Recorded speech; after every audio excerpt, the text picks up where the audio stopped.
রচনা ব্যানার্জি অনেক দিন আগেই সিনেমা করা ছেড়ে দিয়েছেন।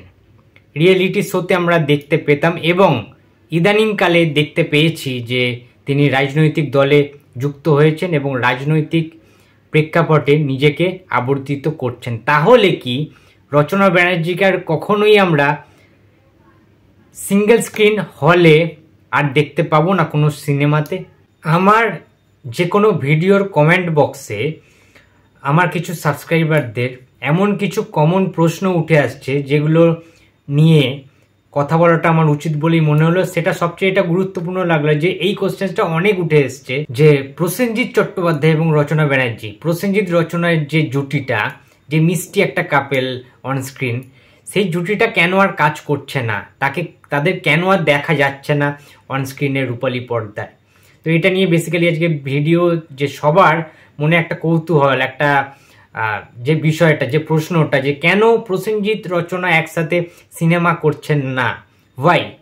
যেখানে প্রসেনজিৎ ঋতুপর্ণা এখনো অবধি সফল নায়ক নায়িকা জুটি হিসেবে তারা সিনেমা করে যাচ্ছেন, ঠিক আছে, ভালোবাসার তারা প্রেমের সিনেমা বানাচ্ছেন, ম্যাচিওর প্রেমের যে সিনেমা বানাচ্ছেন, সেটা প্রাক্তন হতে পারে, দৃষ্টিকোণ হতে পারে, অযোগ্য হতে পারে। তারা 14 বছর 15 বছর পরেও ফিরে এসছেন, তাদেরকে ফেরানো হয়েছে। বাট কেন কোনো পরিচালক, কোনো প্রযোজক সংস্থা প্রসেনজিৎ রচনাকে একসাথে ফেরাতে পারছেন না? এর পেছনে কি কোনো মেজর কারণ রয়েছে নাকি না তাদের পার্সোনাল ডিসিশন? দেখো বন্ধুরা, আমি এইটুখানি জানি ইনসাইটেড নিউজ, যে রচনা ব্যানার্জি নিজে থেকেই নিজের ডিসিশন নিয়েছেন যে তিনি আর সিনেমা করবেন না। তিনি একটা জনপ্রিয় রিয়েলিটি শো করেন জি বাংলার পর্দায়, যেটার নাম দিদি নাম্বার 1। সেখানে তিনি হোস্ট এবং দীর্ঘদিন ধরে সেটা তিনি করে আসছেন। মাঝখানে একবার দেবশ্রী রায় ছিলেন, বাট সেটা অত বেশি টিআরপিও পায়নি বা সেই হিসাবে মানুষ গ্রহণ করেনি নাম্বার 1 দিদি হিসাবে। তারা দিদি নাম্বার 1 হিসাবে রচনা ব্যানার্জিকেই চায়। এবারে ঘটনা হচ্ছে, যেখানে প্রসেনজিতের সাথে রচনা ব্যানার্জির 35টা সিনেমা সাকসেসফুলি হয়ে গেছে, যেখানে প্রায় সবকটা সিনেমা সুপার টুপার ব্লকবাস্টার হিট।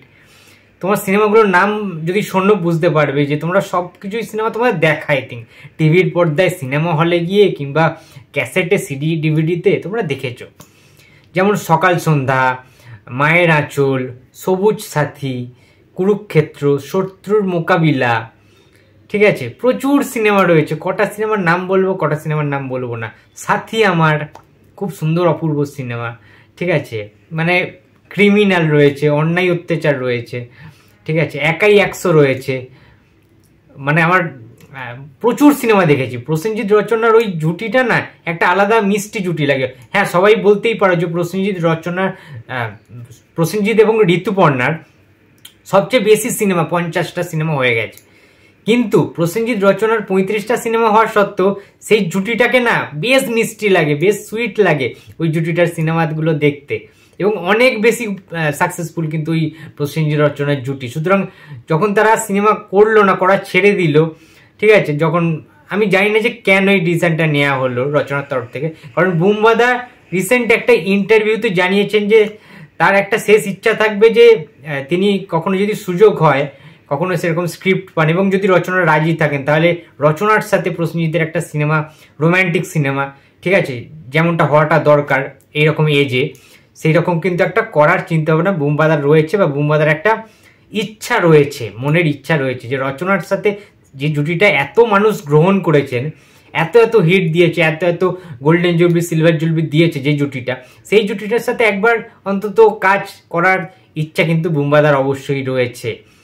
তো বন্ধুরা, তোমরা অনেকে প্রশ্ন করেছিলে, দেখো এই ইচ্ছাটা আমারও, যে প্রসেনজিৎ রচনা আবার ফিরে আসুক, ঠিক আছে, আবার আমরা অনস্ক্রিনে দেখতে পাবো তাদের ওই কেমিস্ট্রিটা। বেশ ভালো লাগে, সেই গানগুলো যেরকম সুন্দর সুন্দর ছিল এবং প্রেমের যে ভাবভঙ্গি, দুজনের যে বডি ল্যাঙ্গুয়েজ, যেন রিয়েল কাপেলই মনে হয়। প্রসেনজিৎ রচনাকে যেন মনে হয় একটা বাস্তব জুটি, রিয়েল জুটি মনে হয়।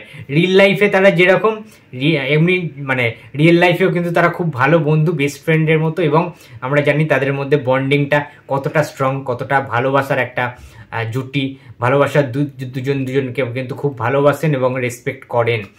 তো বন্ধুরা, নতুন কোনো ছবি আসলে আমি তো অবশ্যই আপডেট দেবো, বাট হ্যাঁ, আমি মনে প্রাণে বিশ্বাস করি এবং চাই যে প্রসেনজিৎ চট্টোপাধ্যায় এবং রচনা ব্যানার্জি জুটিটা আরও একবার বড় পর্দায় ফিরে আসুক। তাহলে কিন্তু বাংলার সবাই হলে গিয়ে সিনেমাটা দেখবে, অবশ্যই হাউসফুল বোর্ড ঝুলবে এবং সুপারহিট হবে।